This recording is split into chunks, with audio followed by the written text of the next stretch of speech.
বোনেরা এবং সম্মানিত ব্যক্তিবর্গ, আসসালামু আলাইকুম। আপনারা অবগত আছেন যে আমার ছোট ভাই ইনকিলাব মঞ্চের মুখপাত্র শহীদ শরীফ ইসলাম হাদি গত 12/12/2025 তারিখ দুপুর 2:20 বিজয়নগর কালভার রোডে জুমার নামাজ শেষে রিকশা যুগে নির্দিষ্ট গন্তব্যে যাবার পথে ঘাতকদের দ্বারা মাথায় গুলি বিদ্ধ হয় এবং 18 ডিসেম্বর রাত 9:25 সিঙ্গাপুর জেনারেল হাসপাতালে চিকিৎসাধীন অবস্থায় শাহাদাত বরণ করে। অত্যন্ত দুঃখের বিষয় হলো ডিসেম্বরের 12 তারিখ আমার ভাই নিহত হন। আর 87 দিন পার হলেও আজ অবধি সরকারের তদন্তকারী সংস্থা আদালতে গ্রহণযোগ্য চার্জশিট দিতে ব্যর্থ হয়েছে। আরও আশ্চর্যের বিষয় হলো গত 12 ডিসেম্বর 2025 দুপুর 2:20 শহীদ শরীফ ইসলাম হাদিকে শুটার ফয়সাল ও শহীদুল আলমগীর প্রকাশ্য দিবালোকে গুলি করে কিভাবে ভারতে পালিয়ে তা রহস্যজনকভাবে আজ পর্যন্ত অস্পষ্ট। আপনারা নিশ্চয়ই সংবাদ মাধ্যমে জানতে পেরেছেন যে গত 8/3/2026 তারিখ শুটার ফয়সাল করিম এবং তার সহযোগী আলমগীর ভারতে গ্রেফতার হয়েছে।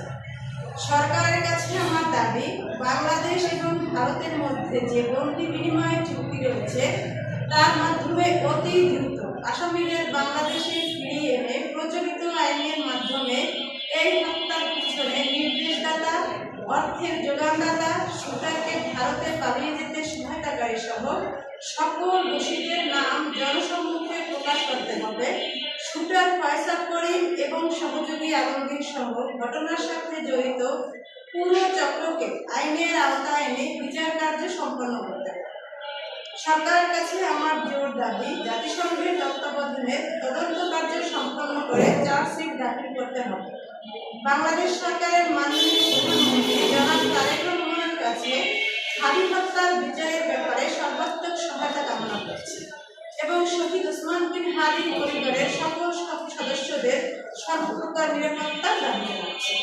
আর উল্লেখ থাকে যে পুনরায় যদি কোনো দায়সারা চার্জশিট দেওয়ার অপচেষ্টা করা হয় তবে তার পরিবার এবং বাংলাদেশপন্থী জনগণ প্রত্যাখ্যান করবে।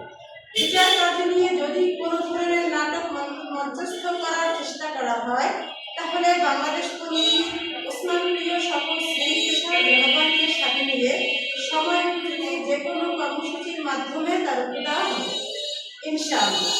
সর্বশেষ আমি প্রধানমন্ত্রী জনাব তারেক রহমান সাহেবকে বিনীতভাবে বলতে চাই, ভাই হারানোর যে যন্ত্রণা সেটা নিশ্চয়ই আপনি বুঝতে পারেন, কারণ আমাদের মতো আপনিও ভাই হারানোর যন্ত্রণা বয়ে বেড়াচ্ছেন। বাংলাদেশে আর কোনো ভাই বোনকে যাতে তার ভাই হারা না হতে হয়, কোনো স্ত্রীকে যেন তার স্বামী হারা না হতে হয়, ফিরনাসকে যেন তার আব্বা হারা না হতে হয়, ফিরনাসের মতো যত অবুধ শিশুরা আছে কোনো শিশুই যেন তার ফিরনাসের মতো না 7 মাস বয়সে এতিম না হয়, সেই দাবি সরকারের কাছে জানাচ্ছি। বাংলাদেশে এই রকমের হত্যাকাণ্ড আমরা আর দেখতে চাই না। বাংলাদেশ জিন্দাবাদ, ইনকিলাব জিন্দাবাদ।